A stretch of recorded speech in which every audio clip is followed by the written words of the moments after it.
Social cause को अगर मैं एक ब्रॉडर विजन से देखूं तो काफ़ी सारे मुद्दे हैं। तो आपने कम्युनिटी लाइब्रेरी का ही मुद्दा क्यों चुना? तो मुझे दिल्ली में एक कम्युनिटी लाइब्रेरी थी जिसका नाम द कम्युनिटी लाइब्रेरी प्रोजेक्ट है, उसके बारे में पता चला और मैं वहाँ गया तो वो बहुत ही अमेजिंग प्रोजेक्ट था और बहुत ही अच्छी बिल्डिंग थी, बहुत ही अच्छा डिज़ाइन था उस लाइब्रेरी का। और मुझे लगा कि मैं हर सैटरडे इस लाइब्रेरी में आया करूँगा, कुछ काम करूँगा, किताबें पढ़ने का भी मौका मिलेगा।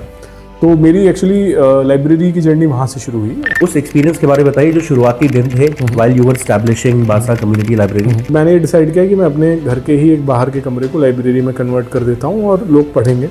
लेकिन फिर TCLP की लर्निंग में ये था कि क्योंकि कम्युनिटी स्पेस होना चाहिए, लोगों को ये ना लगे कि ये जतिन का घर है या ये जतिन की लाइब्रेरी है, तो हम लोगों ने बीच गांव में ही एक मंदिर प्रांगण था, वहाँ पे मंदिर समिति से बात की कि क्या अगर वो हमें ज़मीन दे सकते हैं तो हम लोग लाइब्रेरी स्क्रैच से बनवाएंगे 2 कमरों की लाइब्रेरी। और ऐसा ही हुआ। फिर हम लोगों ने मंदिर समिति से बात की, उन्होंने हमें ज़मीन दी और हम लोगों ने लाइब्रेरी ग्राउंड से एकदम स्क्रैच से बनाना शुरू की। सोसाइटी के साथ मिल के कुछ खड़ा करने की बात आती है तो वहाँ पे गवर्निंग बॉडीज़ भी आ जाती है प्ले में। बिल्कुल। तो उनका कितना बड़ा रोल है इसमें और उसके लिए क्या लोगों को किन किन पैरामीटर्स, किन किन चीज़ों पे ध्यान देना चाहिए? अब हम लोगों ने बहुत सारे स्टेप्स बना रखे हैं। तो पहला है कम्युनिटी एंड नीड असेसमेंट की, जहाँ पे लाइब्रेरी हम खोल रहे हैं वहाँ के लोगों को चाहिए भी लाइब्रेरी या नहीं चाहिए, और अगर लाइब्रेरी खुलती है तो क्या वो उसमें पार्टिसिपेट करेंगे, क्या वो पढ़ने आएंगे। तो इसका एक प्रॉपर 1 महीने का सर्वे होता है जो हम लोगों ने डिज़ाइन किया है, उसको हम लोग पहले करते हैं। फिर कि किस तरह की नीड है, किस तरह की बुक्स चाहिए, क्या कॉम्पिटिटिव एग्जामिनेशन वाली बुक्स चाहिए या छोटे बच्चे भी आएंगे, एडल्ट्स भी आएंगे, ये सारी चीज़ों को हम लोगों को ध्यान में रखना होता है। गवर्निंग बॉडीज़ की हम बात करें, अगर गांव में लाइब्रेरी खुल रही है तो ग्राम पंचायत के साथ मिलकर आप करें, ग्राम पंचायत को जोड़ें अपने साथ। आप अपने लोकल MP MLA से जो उनके फंड्स हैं उनसे रिक्वेस्ट कर सकते हैं लाइब्रेरी शुरू करने के लिए। बहुत सारी और भी बड़ी ऑर्गेनाइजेशंस हैं जो लाइब्रेरी खोलने में, रन करने में मदद करती है। हमारा जो मॉडल है उसमें कम्युनिटी का पार्टिसिपेशन और एंगेजमेंट बहुत ज़्यादा है। लाइब्रेरियंस भी हैं, वो भी कम्युनिटी से ही हैं। जो लाइब्रेरी मैनेजमेंट कमेटी में लोग हैं वो सारे भी समुदाय से हैं, गाँव से ही हैं। तो इस बात का हम लोगों ने विशेष ध्यान रखा है। जो भी रिसोर्सेज हैं लाइब्रेरी में, जो भी चीज़ें हैं, उनकी सेफ्टी कैसे इंश्योर करते हो? क्योंकि आपने बोला वो 24/7 खुली रहती है लाइब्रेरी, प्लस कोई भी आ जा सकता है वहाँ पे। तो how do you ensure the safety of? Library पे बहुत सारा हम लोगों ने इसके अराउंड काम किया है, सेंसिटाइजेशन का, कम्युनिटी ओनरशिप को लोगों को एक्नॉलेज कराने का। जिन बढ़ई ने हमारे यहाँ लाइब्रेरी में शेल्फ बनाई है उन्होंने हमसे पैसे नहीं दिए। क्यों नहीं दिए? क्योंकि वो कह रहे थे कि हमारे ही बच्चे इसमें पढ़ने आएंगे। और उसके बाद से अभी दिसंबर में 5 साल होने को जा रहे हैं लाइब्रेरी को। वो हर महीने में 1-2 बार आकर कुछ टूटा फूटा खुद से ठीक करके आते हैं। कोई नहीं बोल रहा है उनको कि प्लीज़ आके कर दो, ना वो हमसे पैसे मांग रहे हैं। तो ये काम धीरे धीरे पूरी कम्युनिटी ने मतलब मेरे गांव ने सीख रखा है। बहुत सारे लोग हैं जो आकर पौधों में पानी डाल के जाते हैं अगर उन्हें दिख रहा है कि पौधों में पानी नहीं पड़ा हुआ है। और 1-2 केसेस हैं, 1-2% जहाँ पे कुछ डैमेज हुआ, लेकिन मुझे लगता है वो एक सीखने की प्रक्रिया है।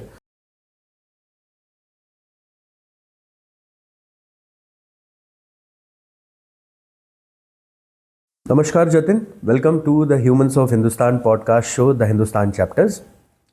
सो Jatin, let's begin by telling us about yourself. आप बासा गांव से हैं, वहाँ पे आपकी अपब्रिंगिंग कैसी रही? How was your childhood over there and what led you to this initiative that you have started since quite many years now? तो उस जर्नी पे हमें ले जाइए। बिल्कुल। Thank you so much Prashant भाई, सबसे पहले बुलाने के लिए। और मैं उत्तर प्रदेश के हरदोई ज़िले के बांसा का रहने वाला हूँ। वहीं पे मैं पैदा हुआ, वहीं पे पला बढ़ा। और बांसा हमारे पूरे ब्लॉक का सबसे बड़ा गांव है, जनसंख्या के हिसाब से भी और एरिया के भी हिसाब से भी। और एक तरीके का बचपन बहुत ही सिमिलर रहा जैसा गाँव में यूजुअली हुआ है। मेरे साथ चूँकि एक प्रिविलेज था परिवार की तरफ से, और वो प्रिविलेज ऐसा है कि जब मैं अपने मोहल्ले के और अपने ही गांव के और भी लोगों से कंपेयर करता हूँ तब शायद मैं प्रिविलेज हूँ। बट मुझे अपने प्रिविलेज की बहुत ज़्यादा आई थिंक कंटेक्स्ट पता चला जब मैं बड़े शहरों में गया आगे की पढ़ाई करने के लिए। जिस समय मेरा जन्म हुआ उसके 2-3 साल बाद ही लखनऊ के एक स्कूल की ब्रांच हमारे यहाँ गाँव के पास के कस्बे में खुली। और मेरे घर में एजुकेशन का बहुत स्कोप नहीं रहा, मतलब मेरे घर में ऐसा किसी ने फॉर्मल एजुकेशन नहीं की, लेकिन मुझे लगता है कि मेरे माता पिता को, मेरे घर वालों को ये रियलाइज़ हो गया था कि एजुकेशन बहुत ज़रूरी है लाइफ के लिए। तो उन्होंने मैं आपको थोड़ा बीच में हाँ जी बिल्कुल। आपने बोला कि आपके घर में किसी को फॉर्मल एजुकेशन नहीं मिली, तो इट मीन्स योर सिबलिंग्स? नहीं, मैं मतलब मेरे बाबा को, मेरे माता पिता को, वो लोग फॉर्मल एजुकेशन का हिस्सा नहीं रहे। अच्छा। और उसमें उन्होंने तो जिस गांव में थे, बासा गांव में, हरदोई के, वहाँ पे आप कह रहे हो कोई प्रॉपर एक एजुकेशनल इंस्टीट्यूशन नहीं था?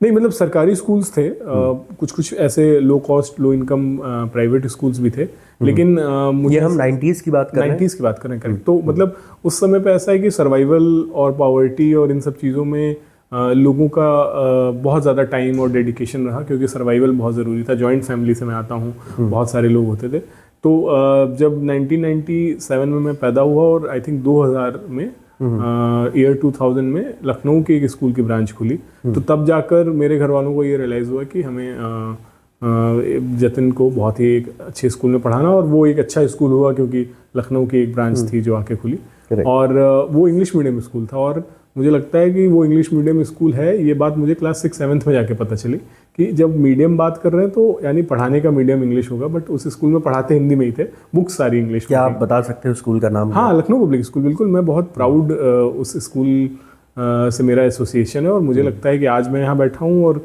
क्योंकि क्रिटिकल ईयर्स थे, अर्ली ईयर्स थे, तो मेरा सारा डेडिकेशन और मेरे अंदर जो भी स्किल्स आपको दिख रही हैं, वो मेजॉरिटी ऑफ देम तो लखनऊ पब्लिक स्कूल की ब्रांच, एक शाखा खुली बासा गांव में? बासा गांव के पास एक कस्बे में, अच्छा, टाउन में। ओके। बासा से कुछ मुझे लगता है 15 किलोमीटर दूर है। ओके।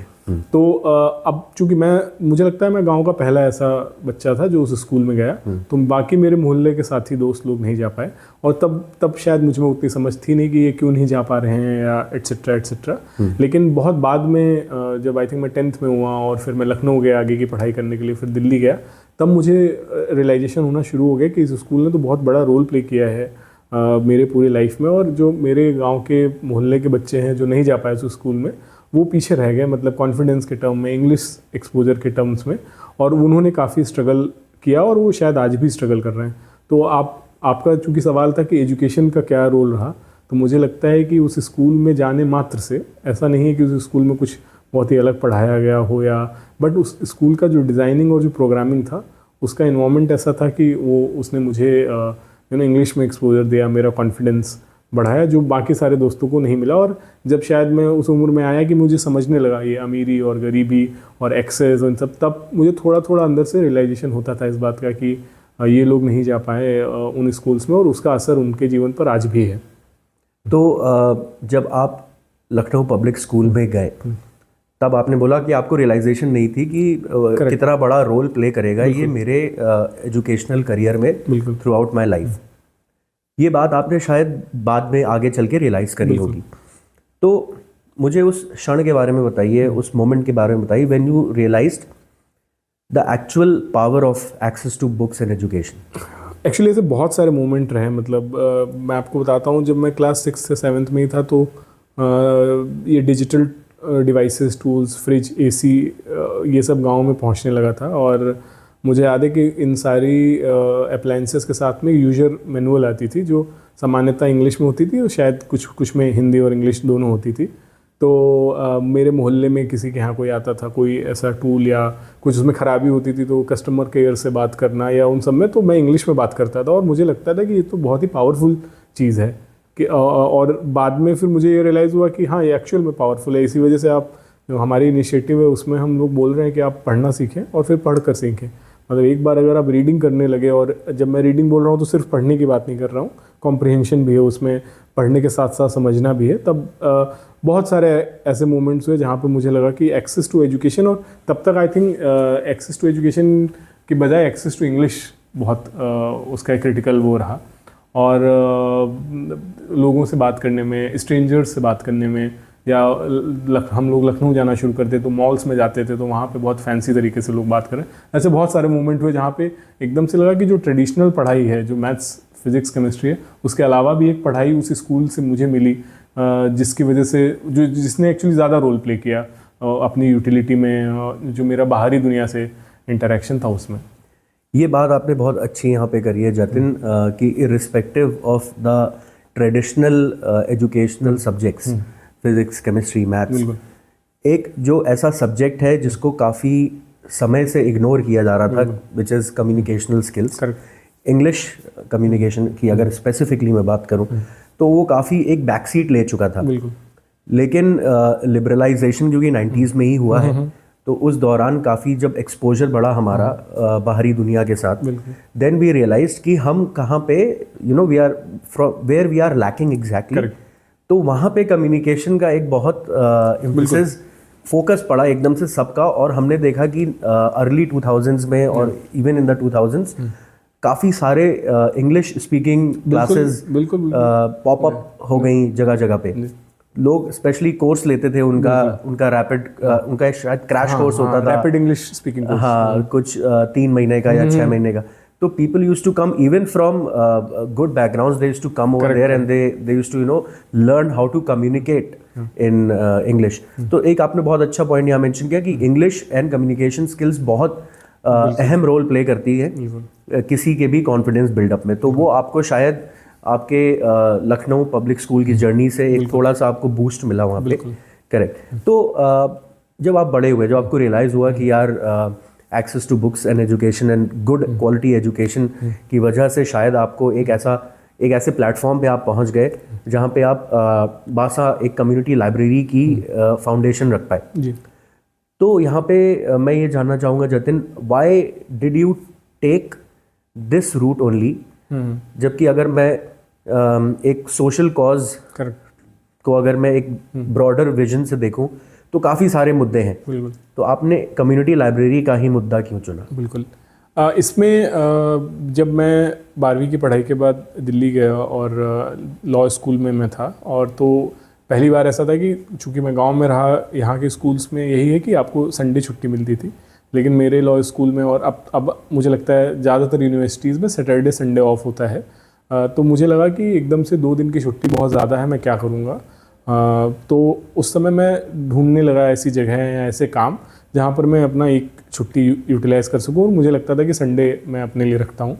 और उसी समय पे मुझे दिल्ली में एक कम्युनिटी लाइब्रेरी थी जिसका नाम द कम्युनिटी लाइब्रेरी प्रोजेक्ट है, उसके बारे में पता चला और मैं वहाँ गया। तो वो बहुत ही अमेजिंग प्रोजेक्ट था और बहुत ही अच्छी बिल्डिंग थी, बहुत ही अच्छा डिज़ाइन था उस लाइब्रेरी का, और मुझे लगा कि मैं हर सैटरडे इस लाइब्रेरी में आया करूँगा, कुछ काम करूँगा, किताबें पढ़ने का भी मौका मिलेगा।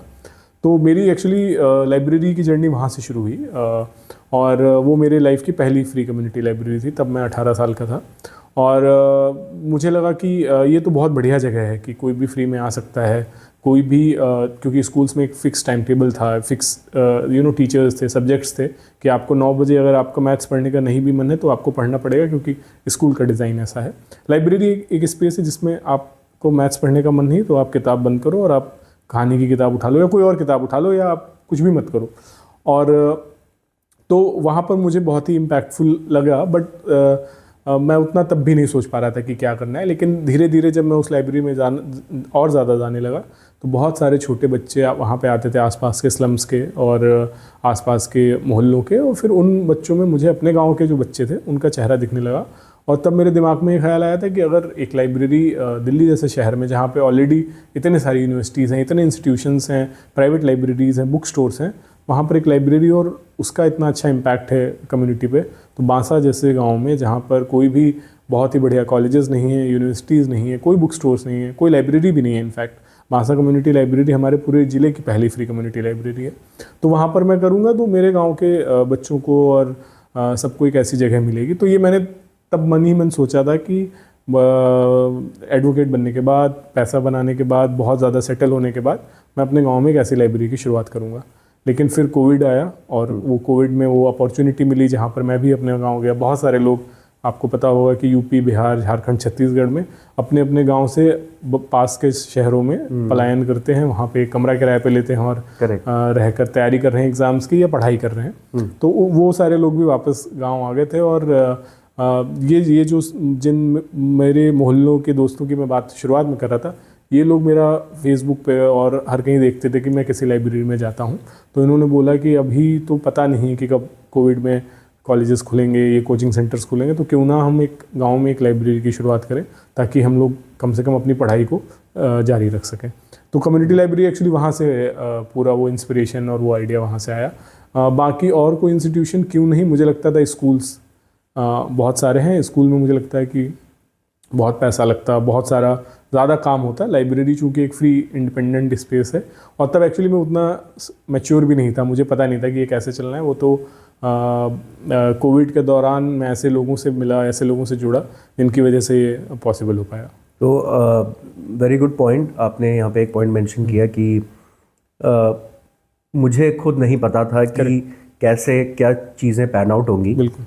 तो जब आपके जहन में ख्याल आया कि नहीं यार, बांसा में भी एक कम्युनिटी लाइब्रेरी खोलते हैं, जो आपने एक्सपीरियंस किया यहाँ दिल्ली में, सेम एक्सपीरियंस आप चाहते थे कि मैं अपने गांव के बच्चों तक भी या लोगों तक भी पहुँचाऊँ। बिल्कुल।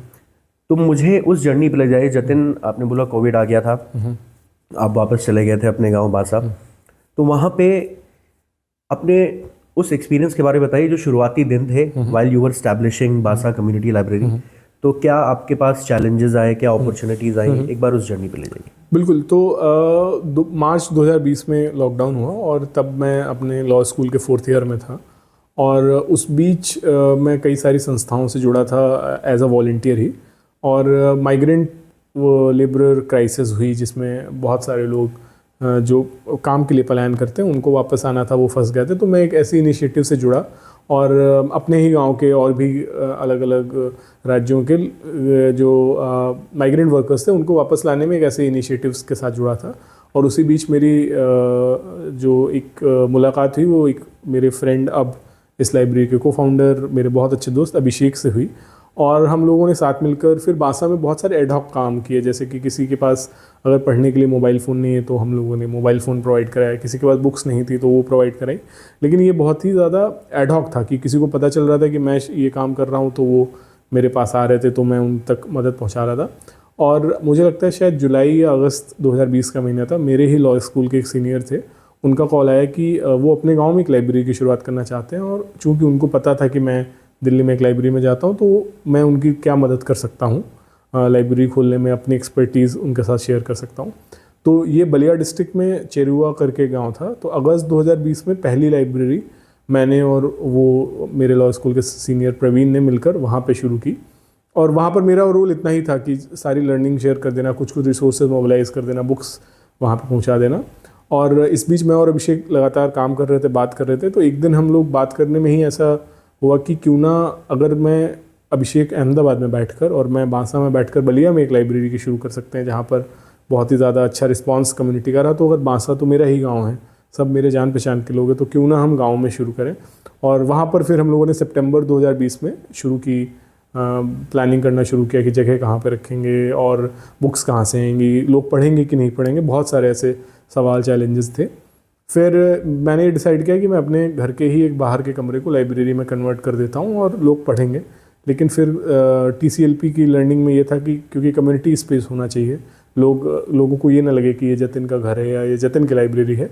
तो हम लोगों ने बीच गांव में ही एक मंदिर प्रांगण था, वहाँ पे मंदिर समिति से बात की कि क्या अगर वो हमें ज़मीन दे सकते हैं तो हम लोग लाइब्रेरी स्क्रैच से बनवाएंगे, 2 कमरों की लाइब्रेरी। और ऐसा ही हुआ। फिर हम लोगों ने मंदिर समिति से बात की, उन्होंने हमें ज़मीन दी और हम लोगों ने लाइब्रेरी ग्राउंड से एकदम स्क्रैच से बनाना शुरू की। तो सबसे पहला चैलेंज तो था रिसोर्सेज का कि पैसा कहाँ से आएगा। तो हम लोगों ने क्राउड फंडिंग की, मेरे घर वालों ने काफ़ी पैसे इन्वेस्ट किए। और दूसरा था बुक्स कहाँ से आएंगी।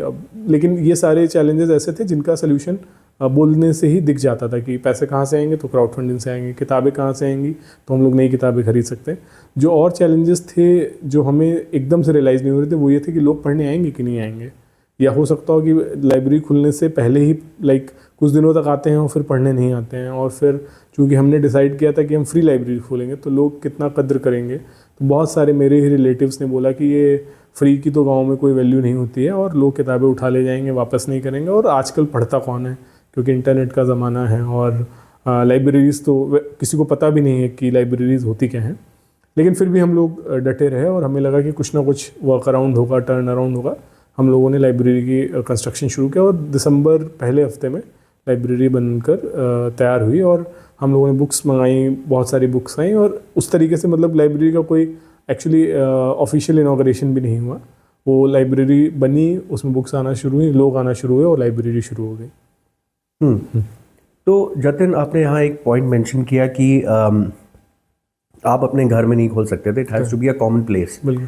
तो जब मंदिर समिति से आपने बात करी, आपको जगह मिल गई, आप फिर वहाँ पे कंस्ट्रक्शन शुरू किया आपने, मुझे ये बताइए as a layman, as a common man, अगर कोई अपने गांव में, अपने क्षेत्र में इस तरीके का कुछ इनिशिएटिव करने का सोचता है या प्लान करता है, तो स्टेप बाय स्टेप उसको क्या क्या मेन इंपॉर्टेंट चीज़ें ध्यान में रखनी है?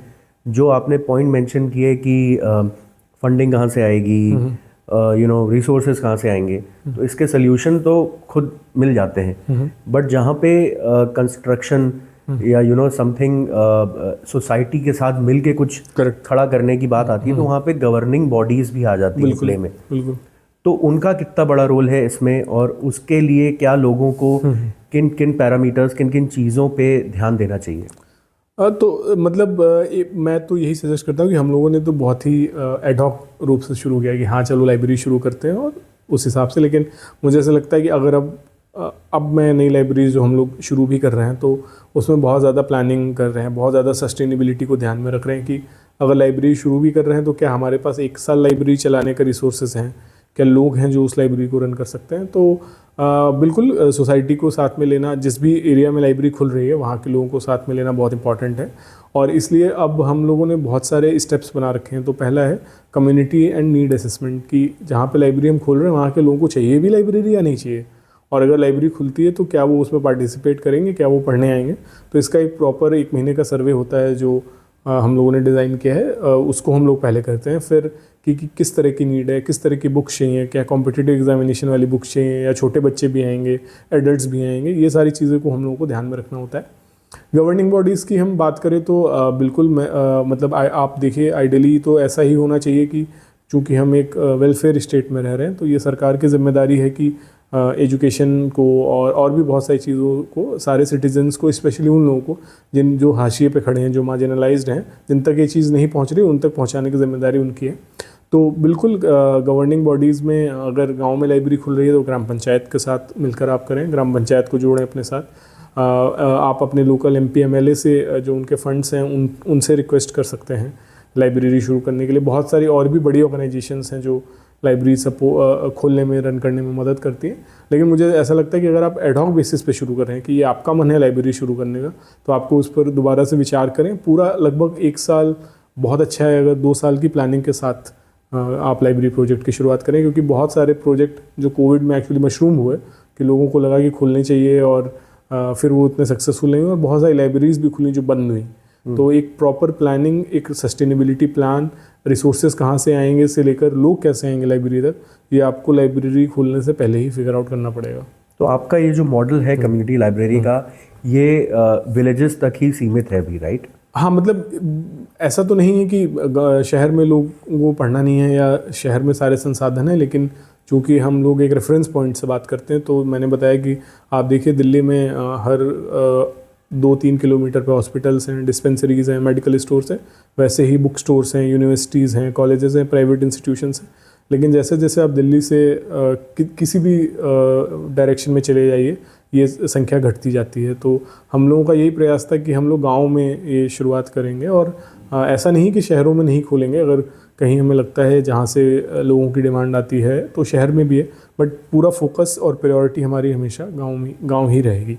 इसी वजह से हम लोग इसको ग्रामीण पुस्तकालय आंदोलन भी बोलते हैं कि गाँव में लाइब्रेरीज़ हम खोलें, एक नेटवर्क ऑफ रूरल लाइब्रेरीज़ हम इस्टेब्लिश करें।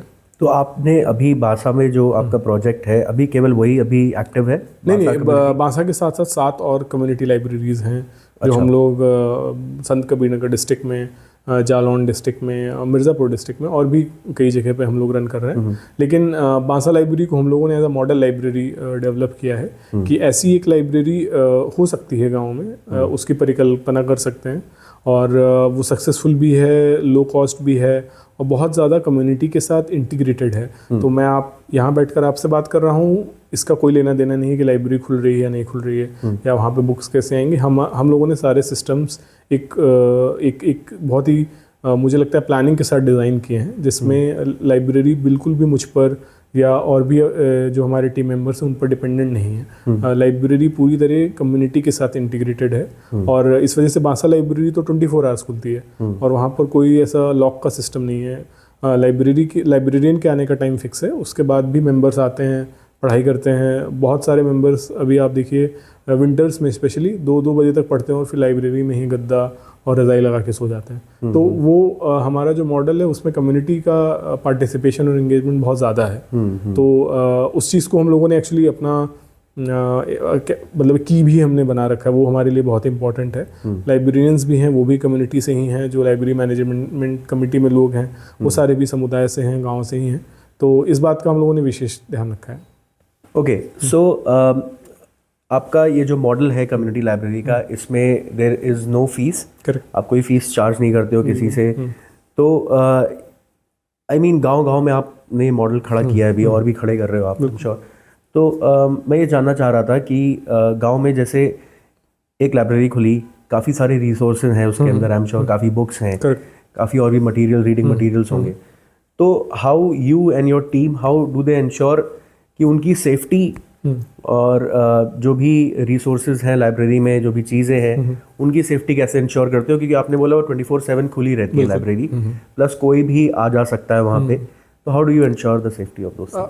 तो ये एक्चुअली आई थिंक पिछला सवाल था कि क्या क्या चैलेंजेस थे शुरू करने के टाइम। तो एक ये रिकरिंग ऑनगोइंग चैलेंज है जो कि मुझे चैलेंज नहीं लगता, लेकिन टीम को और भी जो लोग हैं उनको लगता है कि बुक्स वापस नहीं आएंगी या बुक्स गायब हो जाएंगी या और भी रिसोर्सेज लोग मिसयूज़ करेंगे। लेकिन मुझे ऐसा लगता है कि ये सारी चीज़ें चोरी या डैमेज करना, ये कहीं ना कहीं एक स्कैरसिटी माइंडसेट से या इस माइंडसेट से आती है, जहाँ पर लोगों को लग रहा है कि ये शायद आखिरी मौका है उस किताब को चुराने का या वो चीज़ को यूज़ करने का, ख़राब करने का।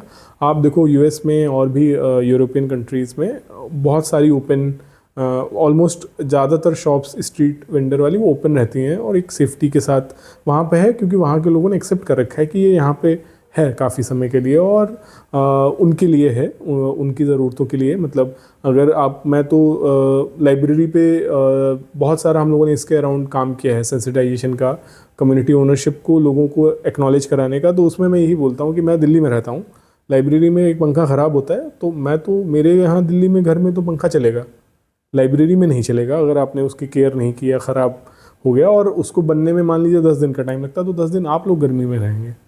तो ये बात उनको समझ में आती है। अगर कोई छोटा बच्चा या कोई बड़ा कोई बुक डैमेज करता है तो वो अंततः किताबें पढ़नी उनको ही है।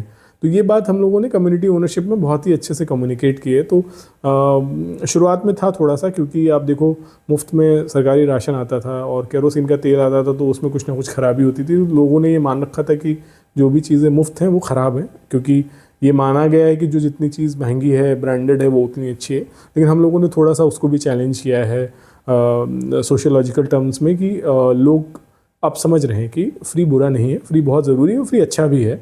तो अब वो जिम्मेदारी है गांव के लोगों की। इनफैक्ट मैं आपको बताता हूँ, जिन बढ़ई ने हमारे यहाँ लाइब्रेरी में शेल्फ्स बनाई हैं, उन्होंने हमसे पैसे नहीं दिए। क्यों नहीं लिए? क्योंकि वो कह रहे थे कि हमारे ही बच्चे इसमें पढ़ने आएंगे। और उसके बाद से अभी दिसंबर में 5 साल होने को जा रहे हैं लाइब्रेरी को। वो हर महीने में 1-2 बार आकर कुछ टूटा फूटा खुद से ठीक करके आते हैं। कोई नहीं बोल रहा है उनको कि प्लीज़ आके कर दो, ना वो हमसे पैसे मांग रहे हैं। तो ये काम धीरे धीरे पूरी कम्युनिटी ने मतलब मेरे गांव ने सीख रखा है। बहुत सारे लोग हैं जो आकर पौधों में पानी डाल के जाते हैं, अगर उन्हें दिख रहा है कि पौधों में पानी नहीं पड़ा हुआ है। और 1-2 केसेस हैं, 1-2% जहाँ पे कुछ डैमेज हुआ, लेकिन मुझे लगता है वो एक सीखने की प्रक्रिया है। वो हम लोग एक बहुत बड़े सोशल कैटलिस्टिक चेंज पर काम कर रहे हैं, तो वो समय के साथ आएगा। और मतलब ये एक चैलेंज है, ना कि बहुत ही कोई एक ऐसी चीज़ है जिसके अराउंड हम ये प्लान करें कि क्योंकि ये हो रहा है तो हम प्रोजेक्ट बंद कर देते हैं या हमें प्रोजेक्ट को शुरू ही नहीं करना चाहिए। हम बिहेवियर बदलने की बात कर रहे हैं। हम एक तरीके से एक मूवमेंट है जो आप इमेजिन करिए, एक गांव जहाँ पे कभी लाइब्रेरी नहीं थी, वहाँ पर अब एक लाइब्रेरी है और लोग उसके अराउंड उसको एक्नॉलेज कर रहे हैं, एक्सेप्ट करो, उसके अराउंड अपना जीवन प्लान कर रहे हैं। तो मैं आपको बताता हूँ, जैसे बच्चे पहले स्कूल जाते थे तो 2 बजे के बाद फिर वो खेलते थे या उनको नहीं पता है कि वो कहाँ जाना है, लेकिन अब एक बहुत बड़ा चेंज आ रहा है, जनरेशनल चेंज है, जिसमें 2 बजे के बाद वो कुछ देर आराम करते हैं, फिर लाइब्रेरी आते हैं, फिर अपना काम करते हैं, फिर सोते हैं।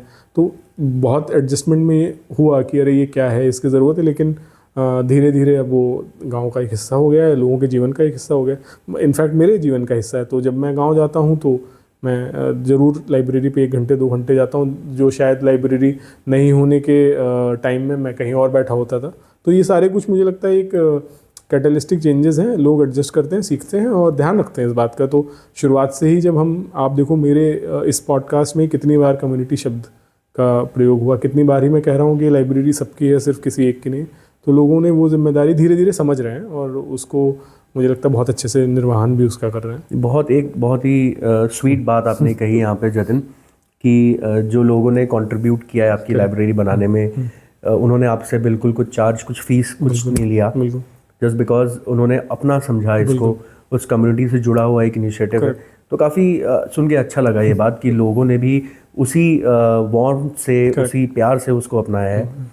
तो this brings me to this question Jatin, अपने उस पहले मोमेंट के बारे में बताइए जब आपको रियलाइज़ हुआ कि यार जो मैं ये काम कर रहा हूँ ये सही इम्पैक्ट डाल रहा है।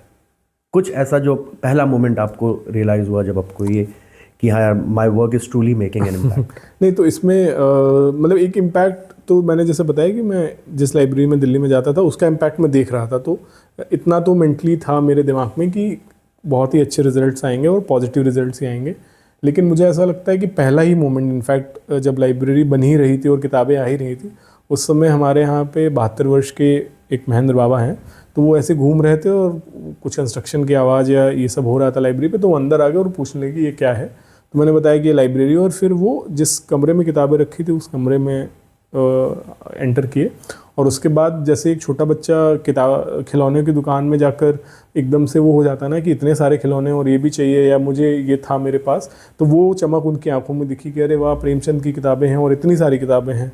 तो मुझे लगता है वो, और ये बात मैं आपको कुछ मतलब 27-28 नवंबर 2020 की बता रहा हूँ, पहला मोमेंट था। तो उनको एकदम से हिट किया कि जो किताबें उन्होंने पढ़ना बंद कर दी थी 20-25 साल पहले, वो वापस से पढ़ सकते हैं। और उनके बारे में 2020 से लेकर अभी हम 2025 में हैं, तब से वो हर हफ्ते 3-4 किताबें ले आते हैं। और सबसे ज़्यादा रेगुलर हमारे मेंबर और पाठक वो हैं। बहुत ज़्यादा किताब की डिमांड उनकी तरफ से होती है और बहुत ही नियमित रूप से, बहुत ही अच्छे से, मतलब वो पूरे गांव के लिए इंस्पिरेशन है कि वो आराम से बैठ के किताबें लाइब्रेरी में पढ़ते हैं, घर भी ले जाते हैं। और ऐसे बहुत मोमेंट्स हुए। जैसे मैंने बताया था अपने इंट्रोडक्शन में कि मैंने अपने जीवन की पहली कम्युनिटी लाइब्रेरी जब मैं 18-19 साल का था तब देखी। मेरे गांव में 2.5 साल का एक बच्चा है सार्थक, उसने अपने जीवन में कम्युनिटी लाइब्रेरी देख ली जब वो 2.5 साल का ही है। और अब उसकी लाइब्रेरी, अब उसके जीवन में लाइब्रेरी एक बहुत बड़ा रोल है और आगे तक एक फाउंडेशन का काम कर रहा है। जैसे मैंने बताया कि LPS में डिज़ाइन मात्र से था कि मेरे अंदर कॉन्फिडेंस डेवलप हुआ। लाइब्रेरी में आने वाले सारे लोगों में, स्पेशली बच्चों में, वो कॉन्फिडेंस आप देख सकते हैं। अभी 2020 में जब लाइब्रेरी शुरू हुई तो हम लोगों ने एक स्टूडेंट लीडरशिप काउंसिल का गठन किया था और उनको हम लोगों ने कैमरे पे रिकॉर्ड कराया था उनका इंट्रोडक्शन और वो लाइब्रेरी में क्या करते हैं। तो वो पहली बार था सबका एक्सपोजर कैमरे के सामने बोलना, और ये वीडियो हमने यूट्यूब पे डाला था। और अभी हाल ही में हमने फिर से वही सेम बच्चों से वीडियो रिकॉर्ड कराया, और आप दोनों वीडियो देखेंगे तो आप शायद वो इम्पैक्ट, वो चेंज देख सकते हैं कि वो कैसे कॉन्फिडेंस उनके अंदर आया और कितने अच्छे से वो अपनी बात रख रहे हैं। और ये मतलब बहुत ही छोटे छोटे उदाहरण हैं, बट जो एविडेंटरी इम्पैक्ट की हम अगर बात करें उसका हिस्सा है। बहुत सारे लोगों ने गवर्नमेंट जॉब्स सिक्योर की लाइब्रेरी पर रह के, बहुत सारे लोगों ने प्राइवेट जॉब्स की, बहुत सारे लोगों के अंदर मुझे लगता है समझने की और सोचने की शक्ति बढ़ी, जो कि हमारे लाइब्रेरी का एक बहुत ही इंपॉर्टेंट वर्क है। हम लोग बोलते हैं कि रीडिंग इज़ थिंकिंग, कि जो पढ़ना है वो सोचने के बराबर है। और स्पेशली आज के टाइम में जब लोग लगातार रील्स देख रहे हैं या कोई ना कोई कंटेंट कंज्यूम कर रहे हैं और बिल्कुल भी अपने साथ बैठने का टाइम नहीं है, बिल्कुल भी सोचने का टाइम नहीं है, वहाँ पर बांसा जैसे गांव में एक जगह है जहाँ पर लोग जाते हैं तो उनका जीवन थोड़ा स्लो हो जाता है और वो सोचने पे काम करते हैं, अपने आसपास थोड़ा सा मुझे लगता है प्रेजेंट में वापस आने की कोशिश करते हैं। तो बहुत सारे ऐसे मोमेंट्स हुए लाइब्रेरी के। अब तो 5 साल होने को आ गए हैं, तो बहुत सारे ऐसे मोमेंट्स हैं, मैं शायद अभी एकदम से बता नहीं पा रहा हूँ. So, Jatin, I'm sure कि you know in your journey from in the last 5 to 6 years काफ़ी सारे ऐसे मोमेंट हुए होंगे. आपने एक बहुत अच्छा यहाँ पे बात करी कि 2020 में आपने कुछ बच्चों के साथ एक वीडियो रिकॉर्ड करी और फिर अभी आपने रिसेंटली करी है. तो यू सेड दैट वो स्टार्क डिफरेंस पता चल रहा है उनके, आई एम श्योर उनके कम्युनिकेशन में, जिस तरीके से वो कैमरे के सामने they are comfortable, how much comfortable they are as compared to the previous times in 2020. So I am sure कि काफ़ी सारे पॉजिटिव चेंजेस आपको देखने को मिल रहे होंगे बच्चों में, बड़ों में, कम्युनिटी लाइब्रेरी जो उस इलाके में रह रहे हैं उसके आसपास. एक बात और बहुत अच्छी आपने यहाँ पे बोली कि आपका जो पहला एक्सपोजर था कम्युनिटी लाइब्रेरी से वो शायद 19-20 साल के आसपास था, लेकिन अब बच्चे, क्योंकि जो नई जनरेशन आ रही है उनका 2, 2.5, 3 साल में भी दे वो लाइब्रेरी समझ रहे हैं क्या होती है लाइब्रेरी. तो आई एम श्योर कि जो 2.5-3 साल के बच्चे हैं उनके अपब्रिंगिंग में ही एक लाइब्रेरी का एक इनहेरेंट एक बीज चला गया है उनके जहन में, तो वो उनको काफ़ी हेल्प करेगा आई एम श्योर आगे को. तो ये जो मूवमेंट है, लोग कहते हैं ना कि एक बीज बो तो वो सालों में पेड़ बनेगा. तो हाँ, आई एम श्योर कि ये जो मूवमेंट है ये भले ही 5-10 साल में इतना इम्पैक्ट इसका ना समझ में आए, but in the longer run I am sure कि ये बहुत ह्यूज इम्पैक्ट क्रिएट करेगा विद स्मॉल रिपल्स डेफिनेटली. तो Jatin, as someone who understands law and system, I mean because you are a lawyer, आपको क्या लगता है कि सोसाइटी में कौन सी ऐसी एक चीज़ है जिसको फंडामेंटली हम चेंज कर सकते हैं, जिसकी वजह से ऐसे सोशल इनिशिएटिव्स लोग ज़्यादा से ज़्यादा टेकअप करें? अगेन मुझे ऐसा लगता है कि मतलब बहुत सारे रियलाइजेशंस और बहुत सारी समझ लाइफ में एक सर्टेन पॉइंट के बाद आती है और कभी भी आ सकती है. मतलब उसका मैं इसका कोई एक फिक्स फार्मूला नहीं बता सकता हूँ, लेकिन हम डेमोक्रेसी में रह रहे हैं और एक ऐसे देश में रह रहे हैं जहाँ पर जो अमीर है वो बहुत अमीर है और जो गरीब है वो बहुत गरीब है और गरीबों की संख्या बहुत ज़्यादा है. तो ये एक्सपेक्ट करना उस तबके से जिसके पास सर्वाइवल को लेकर सवाल है कि वो बहुत ही एम्पैथेटिक बने और चोरियाँ कम हो, लड़ाई झगड़े कम हो, वो बहुत ही मुझे लगता है कि बिल्कुल भी वाजिब नहीं है कि हम सारी जिम्मेदारी उन पर डाल दें कि देश में क्राइम बढ़ रहा है या बहुत सारी ऐसी चीज़ें हो रही. मुझे ऐसा लगता है कि रीडिंग ही मैं एक ऐसा सोल्यूशन देखता हूँ, एक एक्सेस टू बुक्स एक ऐसा सोल्यूशन देखता हूँ, एक्सेस टू ऐसे स्पेसेस, कम्युनिटी लाइब्रेरी जैसे स्पेसेस जहाँ पर कोई भी आ सकता है बिना किसी डिस्क्रिमिनेशन के, या वो वहाँ पर जा रहे हैं तो उनके अंदर वो हक है कि हाँ मैं यहाँ बिलोंग करता हूँ, ये अपर कास्ट लोगों की जगह नहीं है या ये अमीर लोगों की जगह नहीं है. तो कम्युनिटी स्पेसेस मुझे लगता है एक बहुत बड़ा रोल प्ले करते हैं सोसाइटी को फंक्शन करने में. बहुत सारे लोग जहाँ पर सोचने की बात कर सकें, जहाँ पर अपने दिल की बात कर सकें बिना किसी मैलिस के, बिना किसी इल इंटेंशन के, वो बहुत इंपॉर्टेंट रहता है. मैं आपको एग्जांपल देता हूँ कि आप देखो जितने भी स्कूल्स हैं उसमें सारे बच्चों को बाय सिस्टम बाय डिज़ाइन ऐसा है कि कॉम्पिटिट करना है एक दूसरे से, और तो उसमें एक हेल्दी कंपटीशन है कि दोनों लोग बहुत मेहनत करें. एक वैसा कंपटीशन है कि जेलसी की फीलिंग आ रही है या एक बच्चा दूसरे बच्चे को चाहता है कि वो सक्सेस ना हो. और जैसे ही ये 12th के बाद या ग्रेजुएशन के बाद जॉब्स में जाते हैं तब बहुत सारी government job, private job expect करते हैं कि एक टीम वर्क हो, कि सारे मिल के काम करें. तो मतलब फंडामेंटली कितना गलत है कि जीवन के 12, 15, 18 साल आप एक बच्चे को या एक इंसान को कंपटीशन में फीलिंग में डाल रहे हो, और जैसे ही वो जॉब करने आता है आप उससे टीम वर्क और ये वाली सारी चीज़ें एक्सपेक्ट करते हो. सेम चीज़ हमारे यहाँ सोसाइटियल लेवल पर है कि सब कोई एक रेस में है कि सबके पास ज़्यादा रिसोर्सेज हों, सबका जीवन आराम में हो, और फिर इस पूरे रेस के साथ साथ हम एक सेम टाइम पे एक्सपेक्ट कर रहे हैं कि बहुत ही अच्छे से लोग रहें. तो संभव नहीं है. बहुत ही स्लो लेवल पे, बहुत ही छोटे लेवल पे मुझे लगता है कि कंपैशनेट बनाना, एम्पैथेटिक बनाना इम्पॉर्टेंट है, और इस पर हमारे यहाँ कोई करिकुलम या डिज़ाइन नहीं है. मतलब आप देखो कि सरकारी स्कूल्स के करिकुलम में या प्राइवेट स्कूल में कहीं पर भी ये नहीं सिखाया जा रहा है कि हमें एक दूसरे को अच्छे से रहना है. पासिंग में बोल दे रहे हैं, मोरल साइंस की क्लासेस में बोल दे रहे हैं, बट एक्टिव रूप में नहीं सिखाया जा रहा. इस वजह से धीरे धीरे बहुत ही एक टेंशन का माहौल मतलब बहुत जल्दी बन जाता है. सबको लगता है कि ये क्यों आगे निकल रहा है या इसके पास पैसे ज़्यादा कैसे.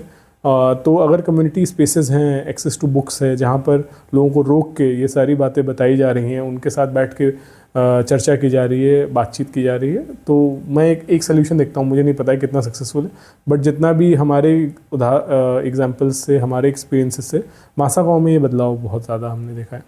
No, I completely agree with you, Jatin. And I really hope कि कम्युनिटी स्पेसेस इस डायरेक्शन में एक ठोस कदम उठा पाए, एक ठोस इम्पैक्ट डाल पाए सोसाइटी में, क्योंकि मेरे को पर्सनली बहुत बैड लगता है जब मैं ट्रैफिक में होता हूँ और कॉन्स्टेंटली समवन हॉन्क्स एट यू, जबकि दिखता है कि रेड लाइट है।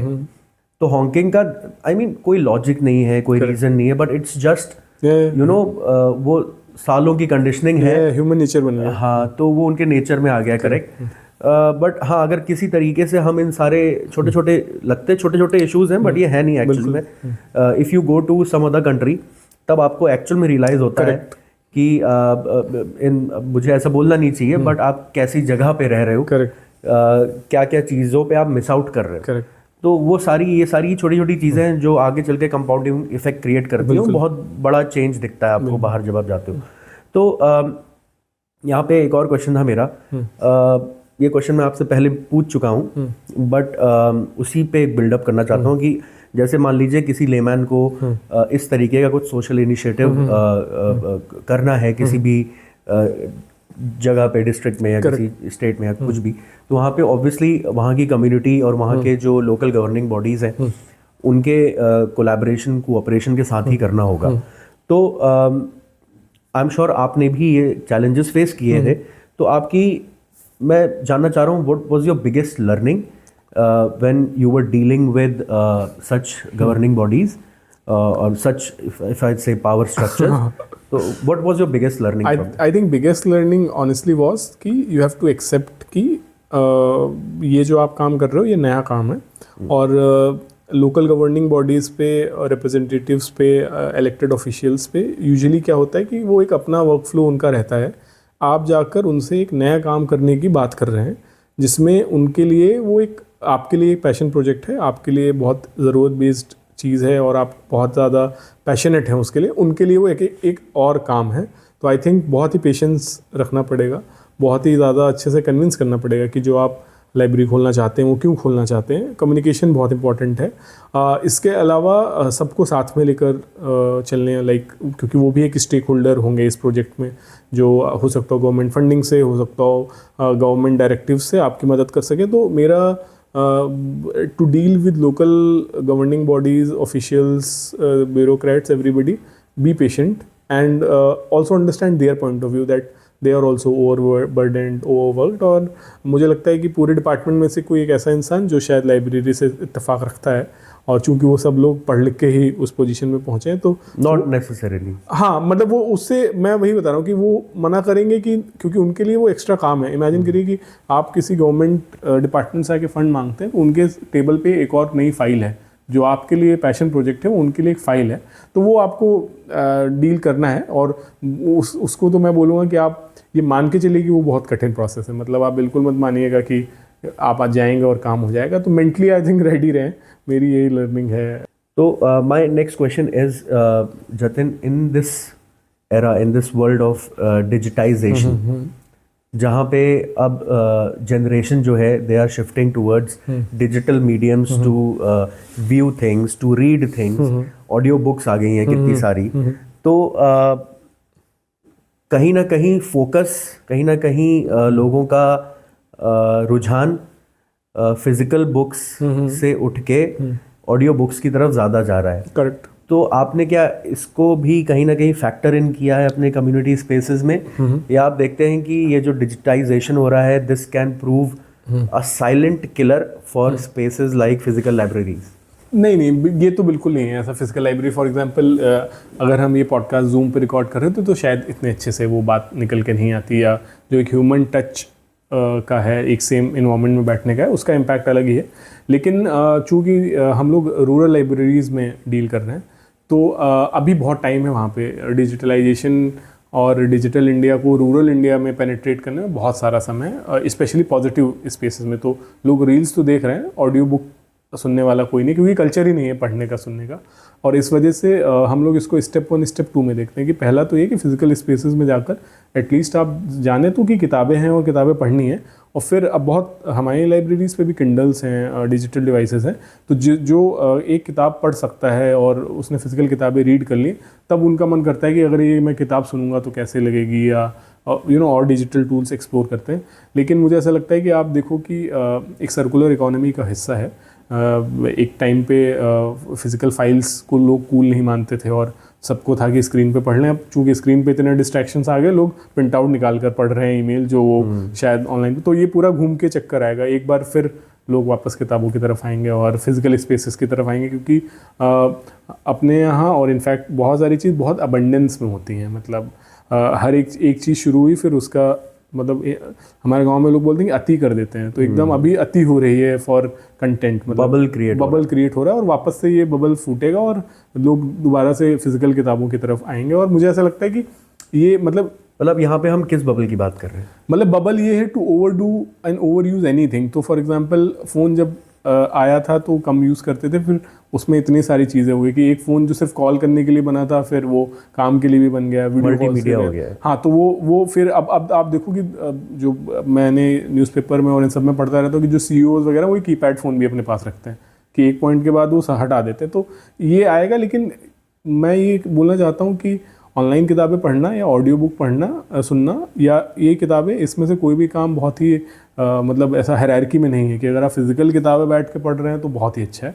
इन एनी वे जहाँ पर आप इस प्रोसेस में हैं कि आप कुछ पढ़ रहे हैं या कुछ देख रहे हैं और उसको अपने साथ कॉम्प्रिहेंड कर रहे हैं, वो अच्छा है। तो ऑडियो बुक अगर आपको पसंद है और आपके लिए शायद कंफर्टेबल है, आपके टाइम में मैच कर जाती है, then it is also great. मतलब इट्स अ पर्सनल चॉइस। यहाँ पे मैं एक पॉइंट मेंशन करना चाहूँगा जतिन, आपने बोला कि ये जो physical sensory feeling emotion associate है बुक पढ़ने से, करेक्ट, कि छुओ, पन्ने छुओ, उसकी स्मेल करो, एंड वो सारी जो चीज़ें हैं जो चली आ रही हैं सदियों से, वो कहीं ना कहीं आप कह रहे हो कि बहुत ज़रूरी है। और शायद उसी ने जोड़ के रखा है आज तक लोगों को फिजिकल बुक्स के साथ, विच आई अग्री।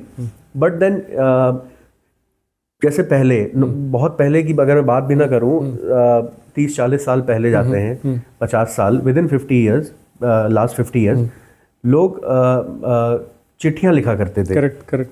कितने सारे मेल बॉक्सेस होते थे। करेक्ट। आज एक भी मेल बॉक्स नहीं है पूरी कंट्री में। शायद लास्ट मेल बॉक्स कुछ साल पहले वो भी बंद कर दिया गया। पोस्टमैन होते थे, डाकिये, उनकी जॉब चली गई।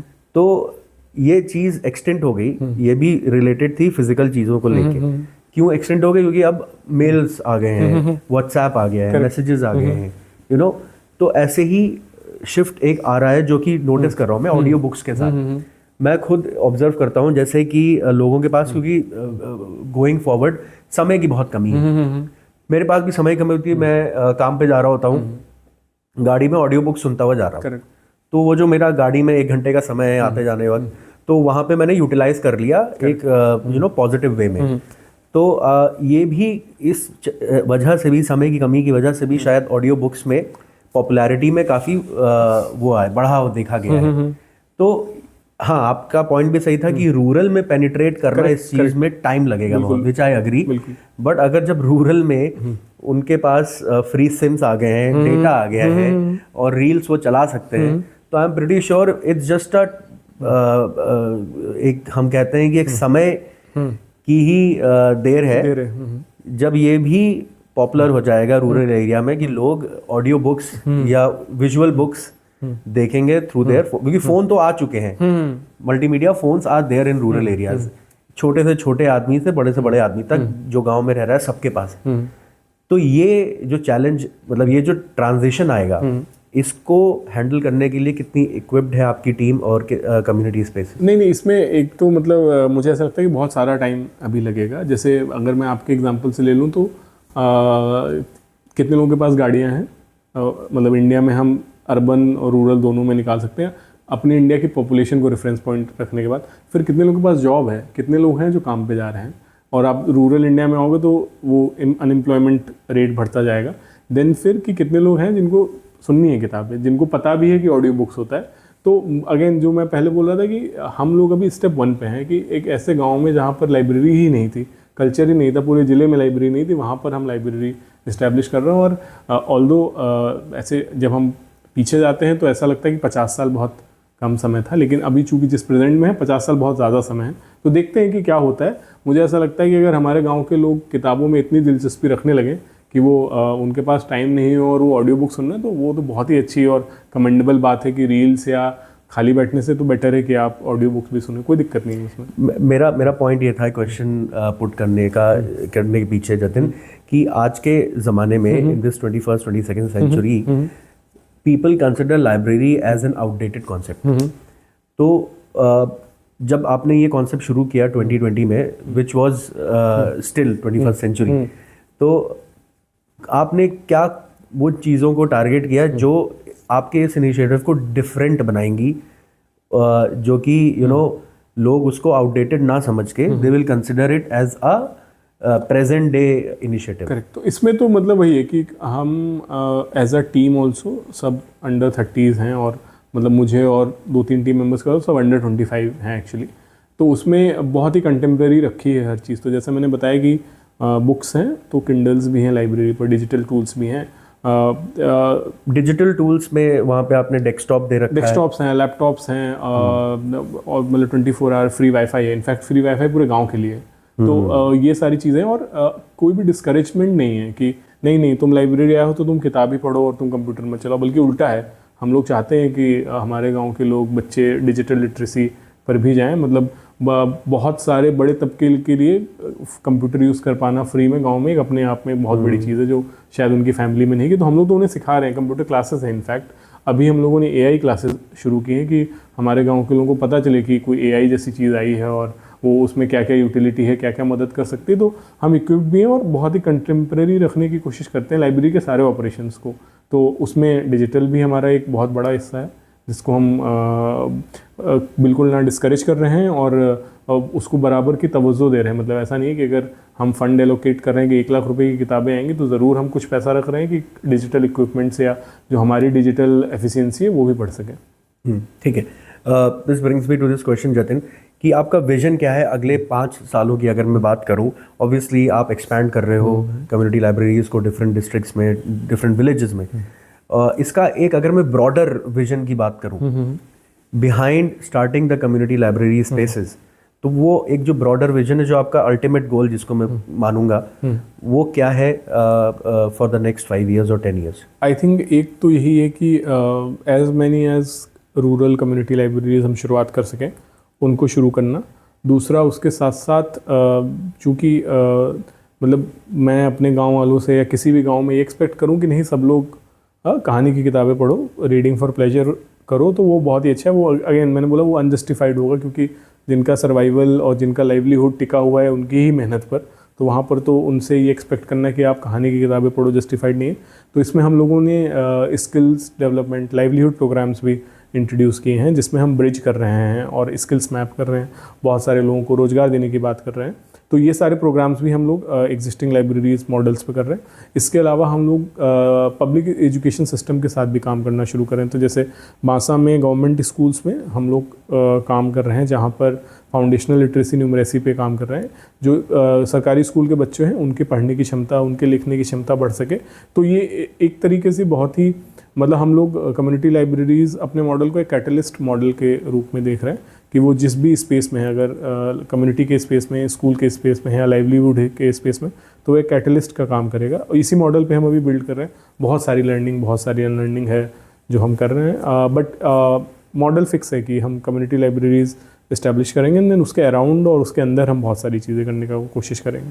So what I understood through your model and through your initiative is that Jatin, you are trying to create a right to education sort of a movement. Correct. Easy availability, easy access to standard education in the remotest villages of India. वो एक आपका एक पहल है, एक initiative है, जो कि जिससे मुझे समझ में आ रहा है कि in the coming years 5 to 10 years में probably we can see गांव में बिल्कुल ऐसी काफ़ी सारी कम्युनिटी स्पेसेस जहाँ पे लोग खुद से आ रहे हैं, बच्चे खुद से आ रहे हैं, एंड प्रॉबली जिन चीज़ों का हमें अवेयरनेस हुई थी later stages in our life, Correct, वो शायद अब उनको एक Correct. बचपन से ही बिल्कुल एक एक्सेस मिल गया है उन चीज़ों को, तो which is very nice. And मुझे तो काफ़ी अच्छा लगा आपसे बात करके और आपके इस इनिशिएटिव को जान के। And I am pretty sure and I really hope कि बांसा कम्युनिटी जो आपका एक मॉडल है, ऐसे कम्युनिटी स्पेसेस और भी आए छोटे छोटे गांव में, नॉट ओनली छोटे छोटे गांव में, शहर में भी Correct. छोटी छोटी ऐसी स्पेसेस होती हैं शहर within city as well, जहाँ पे ऐसी लाइब्रेरी एक कम्युनिटी स्पेस की काफ़ी रिक्वायरमेंट है। सो आई रियली होप कि आप काफ़ी आगे जाओ इस मूवमेंट को लेके, एंड आपका initiative you know it's already very strong initiative, and I hope you and I wish you all the best for it. Thank you so much Prashant.